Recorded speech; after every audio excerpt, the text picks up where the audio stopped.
but the bucket. That's where he can operate. Good help from Clough coming over to contest.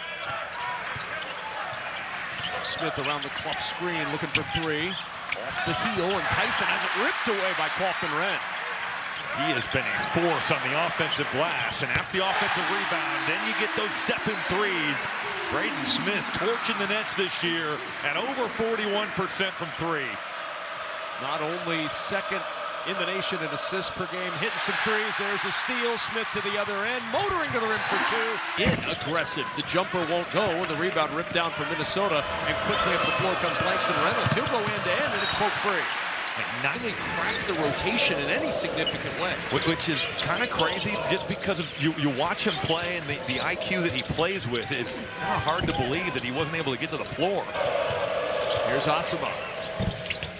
Off the mark three, and the rebound Kaufman-Renn. They're going to have to make some of these perimeter shots. And that didn't, whoa. Wow. Three the old-fashioned way, and it's a two-point game. He made 150 threes in his first 2 years of college hoops. Here's Braden Smith trying to answer, and he does. I love the action. You know, because a cross screen for Trey Kaufman-Renn is going to attract so much attention. It's screen for the screener. Now you get one for Braden Smith, and he finishes it off with the three. Smith 8 points, 3 rebounds, and a steal already. Kai Shinholster off the Minnesota bench.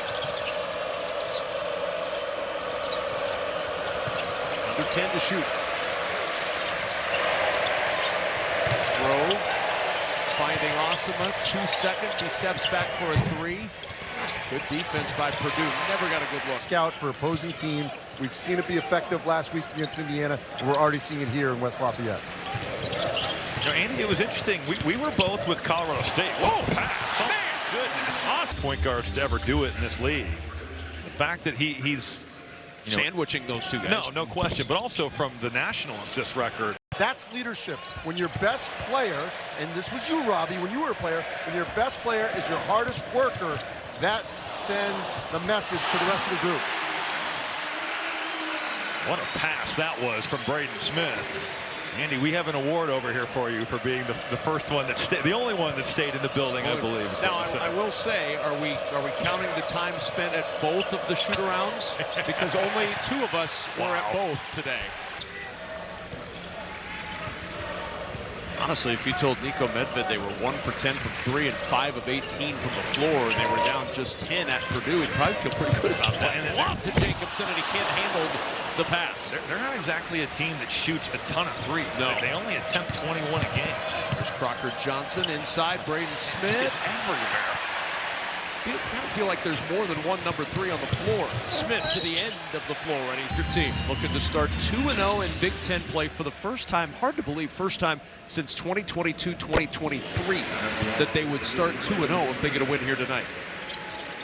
Just because of how much they've won. Right, but that's just it. I mean, it's a team that has had dramatic success in that stretch as a Final Four national championship game appearance, but they haven't started 2-0 in that time. Yeah, believe it or not, I think Robbie had a couple of those upsets early in December.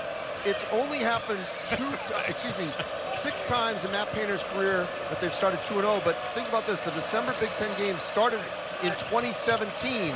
And during that time, only 2 times, 17 and 2022, did they go 2-0 in December. Now, they still won the league in 19, 23, and 24. Still, it is rare for Purdue to go 2-0 in December.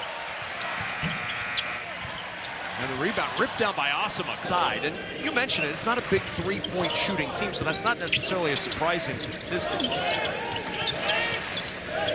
Here's Smith, 6 to shoot, dropping it off for Kaufman-Renn. Good touch from the free. See that Jacobson doesn't necessarily love guarding on the perimeter because he wants to block shots.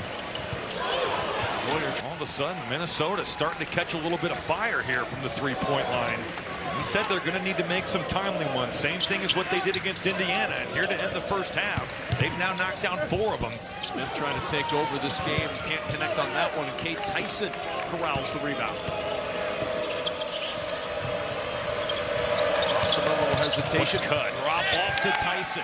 To kind of put Minnesota in a place where, all right, at halftime, you've got a decision to make, and kind of put it away. But give the Gophers a lot of credit here. They've hung in there, And they've played really hard in this one. Braden Smith has as well, though. He has been out here competing.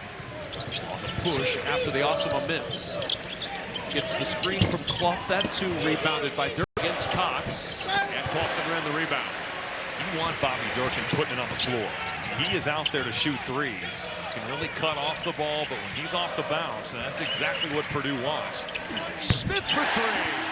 Start of the second half for the Boilermakers. 4 for 5 from the floor with 4 different players making a field goal to start this second half.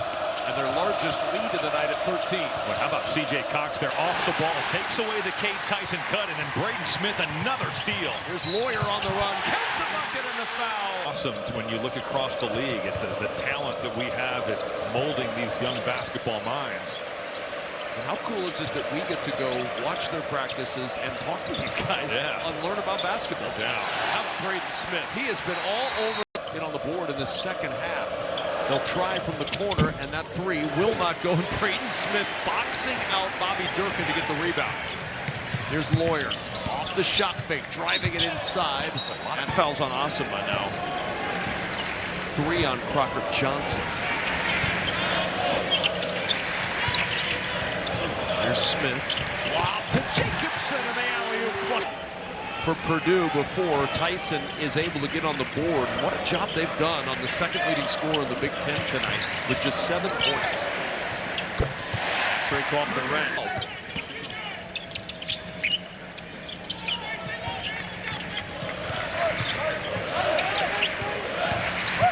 Smith, wow, Jacobson again. That's the same exact play. Played on that USA Basketball U19 gold medal team that was coached by Tommy Lloyd of Arizona. Played with Koa Pete, AJ DeBonsa. You can see how confident he is. Now in